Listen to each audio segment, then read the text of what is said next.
किसी गांव में एक बूढ़ा व्यक्ति अपने बेटे और बहू के साथ रहता था।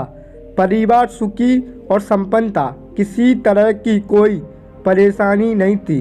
बूढ़ा बाप, जो किसी समय अच्छा खासा नौजवान था, आज बुढ़ापे से हार गया था। चलते समय लड़खड़ाता था, लाठी की जरूरत पड़ने लगी, चेहरा झुर्रियों से भर चुका था। बस अपना जीवन किसी तरह व्यतीत कर रहा था। घर में एक चीज़ अच्छी थी कि शाम को खाना खाते समय पूरा परिवार एक साथ टेबल पर बैठकर खाना खाता था। एक दिन ऐसे ही शाम को जब सारे लोग खाना खाने बैठे, बेटा ऑफिस से आया था, भूख ज़्यादा थी तो जल्दी से खाना खाने बैठ गया और साथ में बहू और एक बेटा भी खाने लगे। बूढ़े हाथ जैसे ही थाली उठाने को हुए, थाली हाथ से छिटक गई, थोड़ी दाल टेबल पर गिर गई। बहू बेटे ने घृणा दृष्टि से पिता की ओर देखा और फिर अपना अपना खाना खाने लग गए।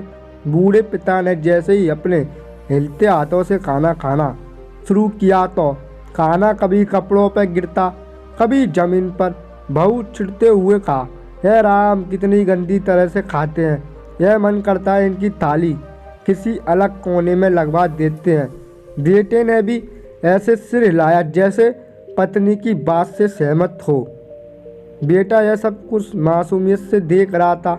अगले दिन पिता की थाली उस टेबल से हटाकर एक कोने में लगा दी गई। पिता की डमडरावती आंखें सब कुछ देखते हुए भी कुछ बोल नहीं पा रही थी। बूढ़ा पिता रोज की तरह खाना खाने लगा। खाना कभी इधर गिरता, कभी उधर। छोटा बच्चा अपना खाना छोड़कर लगातार अपने दादा की तरफ देख रहा था। माँ ने पूछा, क्या हुआ बेटे, तुम दादाजी की तरफ क्या देख रहे हो और खाना क्यों नहीं खा रहे हो? बच्चा बड़ी मासूमियत से बोला, माँ, मैं सीख रहा हूँ वृद्धों के साथ कैसा व्यवहार करना चाहिए। जब मैं बड़ा हो जाऊँगा और आप लोग बूढ़े हो जाओगे तो मैं भी आपको इसी तरह कोने में खाना खिलाया करूँगा। बच्चे के मुंह से ऐसे सुनते ही बेटे और बहू दोनों काँप उठे। शायद बच्चे की बात उनके मन में बैठ गई थी, क्योंकि बच्चे ने मासूमियत के साथ एक बहुत बड़ा सबक दोनों लोगों को दिया।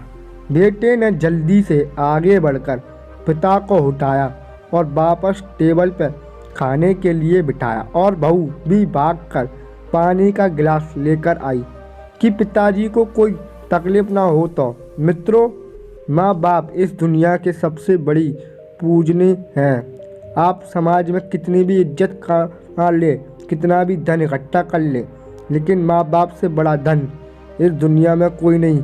यही इस कहानी की शिक्षा है और आशा करता हूँ मेरी इस कहानी को बहुत बढ़िया रिस्पॉन्स मिले और आपको अच्छी लगे तो वीडियो को लाइक कर देना। लाइक करके, और अच्छी लगी हो तो चैनल को सब्सक्राइब भी कर लेना। सब्सक्राइब करके बेल आइकन ऑन कर देना। मिलते हैं नेक्स्ट वीडियो में।